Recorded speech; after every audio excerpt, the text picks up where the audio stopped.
It's that time again. He's Christian. He's KJ. And you're listening to We'll Get You Hip on comradio.com. Let's get it! Too many thoughts on my mind, I can't sleep at night, so I just keep writing. I don't need no help, I don't need a... All right, welcome back to We'll Get You Hip here on comradio.com. I'm your host, Christian. Right over there is my boy, KJ. A little exhausted there, huh, KJ? The Lakers beat the Wizards 102-99 in overtime, and people are saying that Lonzo Ball won the matchup over John Wall. No, he didn't. I'm sorry. Oh my goodness, it's like so annoying. The biggest thing, good job, shout out to Brandon Ingram for number one being, the man and leading him to overtime. Awesome. And then, I don't know, it just, to me, was ridiculous. Because right now, let's see, look, John Wall had 18 points, 9 assists, and 3 rebounds. He was shot 7 for 22. Number one, that was terrible. I watched some of that game, don't understand how come he shot so much. Ridiculous. And then you had Lonzo, who had 6 points, 0 for 5 from the three-point line, 2 for 11 from the field, but had 8 rebounds and 10 assists. Lonzo's pretty much doing what he was supposed to do. Right. He's supposed to be the facilitator of the Lakers. Mm-hmm. Because, like I said, the Lakers have never had really a point guard like him almost since Magic, you could make the argument for. So, Lonzo's going to put up his assists because that's the best part of his game. He's going to run up and down the court because they have a young team. And that's where Ingram's going to come in. That's where Kyle Kuzma's going to come in and the other guys. So, I think it was more the whole Ball versus Wall thing because of LeVar. I think, number one, the Wizards, this is the story with the Wizards. They always they had a 10-point lead with like 2 minutes left, and they let it slip away again because they always underestimate the weaker teams in any conference, and they end up losing to them. And yet, when they play like the stronger teams like the Warriors and the Cavs, they go beat them by like 30 or 40. But they're capable, right? But they just think it's easy. That's the next part of John Wall's development. He just has to step up and be the whole leader of the team. He shouldn't. Yeah, he heard LeVar running his mouth, and he was quoted as saying, "John." Someone asked him, like, "John, how are you going to go into the game against the Lakers? No mercy." What's the point? Like, it's a regular season game. Like, okay, let LeVar hype up Lonzo like he always has been. Mm-hmm. So you just go out and play ball. And, like, I mean, he didn't have a terrible game, but knowing John Wall, I expected a lot better from him. I mean, the game plan that Luke Walton put on was great against John Wall, and they let Lonzo step back, let Wall shoot jump shots. But the problem is Wall baited it way too much. He knows that that was the game plan was. I'm pretty sure. And yet he still settled for jump shots that he had no reason to be taking. He's gotten better as a shooter, don't get me wrong. In the past 6 or 7 years he's been in this league. It does not excuse the fact that he can go ahead and just shoot like contested three-pointers and just run run down the floor and just pop one. It doesn't make any sense. It's not his game. And John Wall had 4 turnovers while Lonzo only had 1. So I don't know. I personally think, number one, it's not a statement win for Lonzo. It's not. He just had his team stepped up. That was a team win for the Lakers. I don't think it's a statement win for. I mean, I kind of think it's a statement win for the Lakers as a growing team. Yes. But in terms of like Lonzo, no, and like kind of overall to me, like I'm gonna kind of contradict myself here. I think it's like a statement win for the Lakers, but at the same time, I don't. Because it's still the beginning of the season. Mm-hmm. If you come talk to me in February, I still think like the Wizards would come back and win by like 14. I mean, yeah. So and John could have like 29. Yeah, exactly. I was expecting him to explode. Exactly. Because Lonzo defensively is not really the greatest guy. And I think, again, it goes back to Luke Walton. I think from when I watched the game, they switched Caldwell Pope on him and let Lonzo guard Beal. Yeah. Like hats off to Caldwell Pope because he had a great game defensively. Mm-hmm. Great player. And really kept Wall somewhat in check. You know what I mean? For the first 3 quarters of the game until he had a pretty decent fourth quarter. Let's move on to baseball. It's the World Series. Baseball. And the Fall Classic. I'm so excited for this World Series. I'm going to be honest with you. This is like the first World Series I've watched in like a long time. Like I'm actually like enjoying it and paying attention to and like yeah. Because like before I was just like okay, whatever. The past few years, but now It's something. Because it's the two best teams. This is what you want to see every year in sports. Like, the two best teams go out and compete against each other for the championship. And they're giving them a good series. Yeah. Absolutely. Now, last night, the Dodgers were up 1-0, and I'm like, okay. And then that was a good win for the Dodgers at home. And then the Astros came back and beat the Dodgers 7-6. Yeah.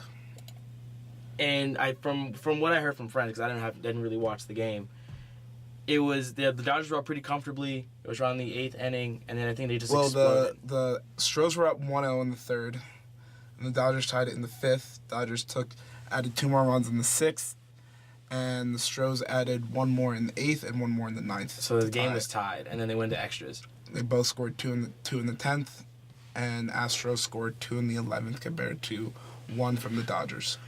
Now, what gets me is that you saw the Dodgers were up at one point. Yeah. Now, and they collapsed in the last 2 innings to tie the game up. Are you concerned about that at all? No, because the Dodgers have been learning from that all season. They were up. I believe at the time of the All-Star game, they were up maybe 30 or 40 games over 500, just an absurd amount. And then after the All-Star game, they just hit a snag and lost a bunch of games. And still bounce back and still claim the number 1 seed in the NL and are now in the World Series. So they know how to bounce back and they know how to get it together. So I don't think that they're gonna collapse even more, but you never know. But the way I've been watching this team all season and paying attention to them, I think they'll be capable enough of stepping back up. Yu Darvish and Lance McCullers Jr. are on the mounds for tomorrow's game. Who's gonna have the better outing? McCullers. You McCullers? Yeah. What's your reasoning behind that? I just don't. I don't really trust Darvish in big time spots. He never really did a good job when he was in Texas, and I don't know. I don't think that guy has a good track record. When it comes to big time games and big time moments, I don't really think he could live up to it. I mean, he has an ERA of 4.25. That's not terrible. No, it's not terrible. It's pretty good. It's pretty good. I mean, that's probably enough with what you need for this Dodgers team. And he won 7 games out of his 11 that he played. That he was a part of. And in the postseason, he has a 2.08 ERA. I mean, compared to Yu Darvish, who currently had a 3.86, did better than Lance, and is now at a 1.59 in the postseason. 1.59 ERA? ERA. That's really good. That is real. Who do you have winning this? It's too early to tell, to be honest with you. Too early to tell? Gut feeling? Right now, I don't have a gut feeling. They're very even to me. They're a little too even? They're very even to me, and I can't really pick anything out that would give me the edge over one team over the other. So it's still too early to tell. I think it's gonna be tied 2-2 by the time they leave Houston. Yeah, so Game 7's on next Wednesday, so it'll definitely be done by the time we get back on the air. Yeah, I think it's either gonna go to Game 6 or Game 7. For sure. I think Game 6, Game 7. And it makes me so sad because I want Clayton to get a ring. Yeah. He deserves it. The guys played amazingly. But in my gut, I honestly feel Houston might pull this out.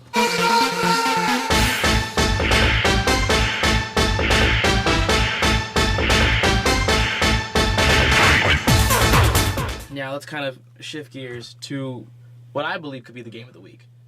Game of the week, game of the year. I think it's the game of the year. Even besides national championship, because it has so many layers and waves to it. If it's so impactful. Yeah, no, it can really mess up the entire college playoff. It can mess up brackets. Yeah. It can mess up future outings with recruits. Anything. So we're talking about Penn State, Ohio State, number 2 versus number 6. Now, as a Penn State fan, I'm asking you. You can put bias in this. Are you scared? No, I'm not scared. You're not scared at all? No, I'm not scared. Not even a little bit? Mm-mm. We're in Ohio. Yeah, I know. It's a blackout. I thought it was a gray out. It's a gray out? They're wearing all gray uniforms. I mean, I thought last time it was a blackout. It was a blackout last time. So that's why I'm not scared.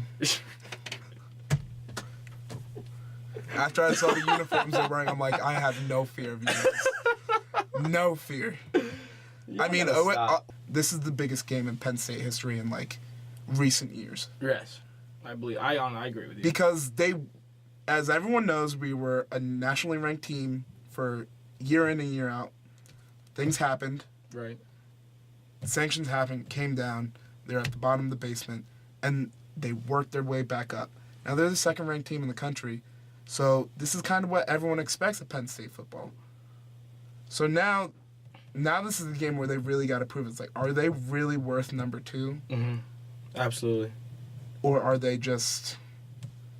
They're good, but they're not there yet. They can't beat a guy they can't go into another person's stadium and beat Urban Meyer and his Ohio State Buckeyes. And I think that's what gets me concerned, because I feel like if we were at home, we wouldn't be, like, half worried about anything. Of course. Yeah. Of course, because honestly, I knew it was going to be a stiff challenge against Michigan. Yeah, but in the end, you kind of had a feeling. In the end, I had a feeling like, I don't know how Michigan's going to be able to stop all these guys. Mm-hmm. People are like saying, "Oh, we're gonna blow them out." No, we're not. We're not gonna blow them out. No. It's gonna be a very tight game. Yeah. It's gonna come down to every yard. It's gonna come down to every single throw that Trace gives out, and he has to be precise. And we've been saying this for weeks. Trace has to be precise. I think he looked pretty precise against Michigan. He down the stretch, he did look a lot better. In the beginning, though, he was it was that little thing where he was missing wide open throws. Mm-hmm. He can't be missing wide open throws against Ohio State, because Ohio State will for sure capitalize. Now, it's saying here that Penn State is a 7-point underdog. Do you even agree with that? I wouldn't say 7. I would say max, if they were going to be an underdog, 3. And right now, according to ESPN, Ohio State has a 71% chance of winning this game. Like, is that fair to say? Are they even giving us any type of credit being number 2 and beating Michigan? I think they're just stacking the odds against them. Which is always funny. They always seem to do that with Penn State. It's fine, so it's nothing new to us. I mean, yeah, but again, it gets kind of annoying, doesn't it? No. No? You don't think so? Because you're able to shut people up more. And that's more fun in the end of the day. But my question for you is, where do they drop if they lose? If they lose, that was another great question, because I was about to ask you the same thing. If they lose, they're tied with Ohio State, 7-1. The only person ahead of them in the Big Ten is Wisconsin at 7-0, and they're not going to lose anytime soon because they don't play anyone really significant down the stretch. I honestly feel like we're just going to drop down to 6 like we were last year. Yeah. And we're going to sit comfortably at 6. And then, would you say Ohio State moves to 2 or Ohio State moves into 4? They move to 4. Everything shifts up. Okay. Because that's just not right. You don't just put Ohio State at number 2. Okay. Automatically, because you're disregarding what Georgia has done and what TCU has done. Yeah. Ohio State, like I said, Ohio State hasn't really beat anyone. And they already top had 10 a loss. yet. And they already had a loss. Exactly. Now, you can even make an argument, maybe even Clemson, if depending who they play, the next couple of games, they can even slide at number 4. It will be between Ohio State and Clemson. Right. Or Wisconsin wins out, then Wisconsin will sneak at number 4. Mm-hmm. So there's a lot of X factors along here, but of course, it's easy to say Penn State wins, the top 4 stay as it is. That's what most people are going to say. Yeah. But if Penn State loses, the repercussions of like the top 8 or 7 teams is going to be incredible. Give me an X factor. Who's going to be the guy? Who do you need to look for? Who needs to step up? I'm going to say Jason Kabinda again. Jason Kabinda? Yeah. Because Ohio State has a talented running back, J.K. Dobbins. Mm-hmm. And J.T. Barrett has been playing well against average teams, but he could still carry that momentum in. So Jason Kabinda is going to have to really just be a field general out there next to Marcus. Those two guys are going to... I get, like, our secondary's been playing very well. Yeah. Under Oruwariye, Christian Campbell, Grant Haley, and Marcus. They're playing great. They're gonna have a lot to handle for sure. Mm-hmm. And just to put things in perspective, JT Barrett's 21 touchdowns to 1 interception. He's been holding that ball pretty well. But now Ohio State has to face a top 10 defense. Exactly. So that could change a lot of things. Right now, we've only allowed 9.6 points per game. They've actually 0 points in the first quarter. Right. The season's halfway over, and not one person has scored a point in the first quarter against Penn State's defense. It's unreal. what's weird is that actually Ohio State, for being as good as they are, they've actually allowed more points on defense than we have. In Ohio State, I say we win by 3. It's going to come down to a last-second field goal. Tyler Davis? Tyler Davis is going to be the guy. Okay. It's going to be like it's going to be a 40-yarder. 31-28, Nittany Lions. Defense holds at the end. He's going to be a defensive stop. Defensive stop. Well, all right. That kind of wraps things up for today. That was fun. It was fun. Tune in next week. Every Thursday from 5 to 6 here on commedia.psu.edu. Hopefully we're in a good mood. Hopefully we are in a good mood. Hopefully we had less stuff going on. Follow us on Twitter. Hopefully we had some more free time to relax. Yes, we do. Follow us on Twitter at WgyhIp_PSU. Follow the YouTube channel, like and subscribe to see our highlights from every week so far. You know, give us if you want to hear a certain topic, let us know. We would love to talk about it. Shout us out. Like, you guys are watching on here. Tell us what you want to hear about. Exactly. We want to cater to you guys. If you're on my thing, you have my number. Text me. If you're on Christian's thing, you have his number. Text him. Exactly. So don't be afraid to reach out to us. All right. Y'all have a great weekend. Go Penn State. Beat Ohio State. See ya.